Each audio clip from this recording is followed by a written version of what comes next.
The body of an Iraqi woman brutally beaten to death in what may have been a hate crime will be flown home now for burial. Shaima Alawadi, a 32-year-old mother of 5, died from a severe head injury after an attack at her home in Southern California last week. A note was reportedly left beside Alawadi's body telling her to go back to Iraq and calling her family terrorists. This is America, and from what I hear, they've lived here for a long time. They're Americans. They're not anything else, and that's just, it's not acceptable today, not here.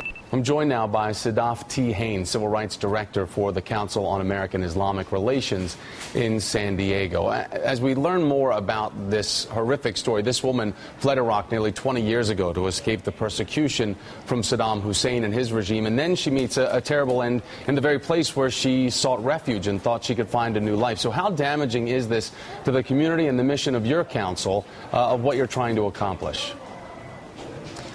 Good morning. Thank you for having us on the show. Yeah, it is, you know, it's a tragedy that this mother of 5 was a victim of such violence, and the fact that they fled Iraq to come here in pursuit of a better life, and she was victim to this violence, you know, it was shocking. Our entire organization was shocked. Our community was shocked.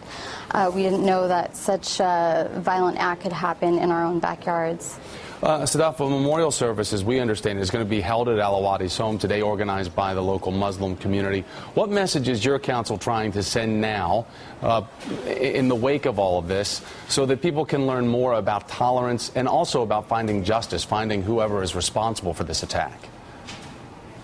Well, the memorial service is actually going to be at the Islamic Center in Lakeside this afternoon at 4, and you know, we do have 2 messages for the community. One, if anybody has any information regarding the beating or the homicide, please contact El Cajon Police Department. And another really important thing is that this is potentially the most violent crime that has been committed against an American Muslim in our community.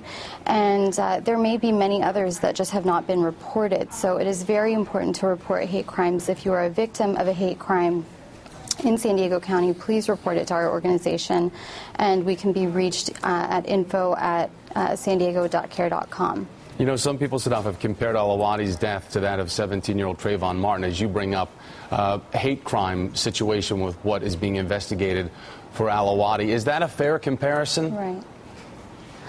You know, right now, Ms. Alawadi's homicide is in the early stages of the investigation, so we are monitoring the situation very closely, but we don't want to jump to any conclusions right now. We want to give the police department a fair amount of time to do the investigation as thoroughly as possible and investigate all potential motives and not just strictly focus on the hate crime motive. Sadaf T. Haynes, Civil Rights Director for the Council on American-Islamic Relations in San Diego. Thanks for your time this morning. I appreciate it. Thank you so much. Absolutely.